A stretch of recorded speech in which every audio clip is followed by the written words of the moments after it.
നമുക്കിന്ന് വളരെ ടേസ്റ്റി ആയിട്ടുള്ളൊരു പാൽ പൊറോട്ട തയ്യാറാക്കിയാലോ? അപ്പോൾ പെട്ടെന്ന് തന്നെ റെസിപ്പി ഒന്ന് കണ്ടു നോക്കൂ. അപ്പോൾ ഞാനിവിടെ പാൽ പൊറോട്ട തയ്യാറാക്കാൻ വേണ്ടിയിട്ട് ഇൻസ്റ്റൻറ്റ് പൊറോട്ടയാണ്, അതായത് കടയിൽ നിന്ന് മേടിച്ച പൊറോട്ടയാണ് കേട്ടോ എടുക്കുന്നത്. ഇത് കുക്ക്ഡ് പൊറോട്ട തന്നെയാണ്. അപ്പോൾ നമുക്കിനി ഇത് എങ്ങനെയാണ് ചെയ്തതെന്നൊന്ന് നോക്കാം.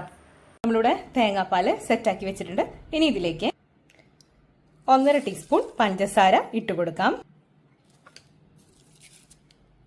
1/4 ടീസ്പൂൺ ഏലക്ക പൊടി കൂടെ ചേർത്ത് കൊടുത്തു. ഇനി ഇത് നമുക്ക് നല്ലതുപോലെ ഒന്ന് മിക്സ് ചെയ്തിട്ട് എടുക്കാം. ഞാനിവിടെ ഒരു ചട്ടി വെച്ചിട്ടുണ്ട്. അതിലേക്ക് ഒരു ഇലയുടെ കഷ്ണം, വാഴയിലയുടെ കഷ്ണം വെച്ച് കൊടുത്തിട്ടുണ്ട്. ഇനി ഇതിലേക്ക് നമുക്ക് കുറച്ച് തേങ്ങാപ്പാൽ ഒഴിച്ചു കൊടുക്കാം. നമ്മൾ ഏലക്കായും അതുപോലെ പഞ്ചസാരയൊക്കെ ചേർത്ത് വെച്ചിരുന്ന തേങ്ങാപ്പാലുണ്ടല്ലോ, അത് കുറച്ച് ഒഴിച്ചു കൊടുക്കാം. ഇനി ഇതിന്റെ മുകളിലായിട്ട് നമുക്ക് ഒരു പൊറോട്ട വെച്ച് കൊടുക്കാം. ഇനി നമുക്ക് ഇതിന്റെ മുകളിലേക്ക് കുറച്ച് ചിക്കൻ റോസ്റ്റ് ഇട്ട് കൊടുക്കാം.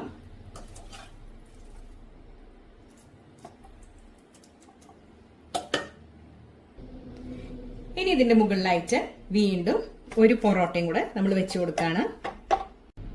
ഇനി വീണ്ടും ഇതിന്റെ മുകളിലേക്ക് കുറച്ചും കൂടെ തേങ്ങാപ്പാൽ ഒഴിച്ചു കൊടുക്കാം.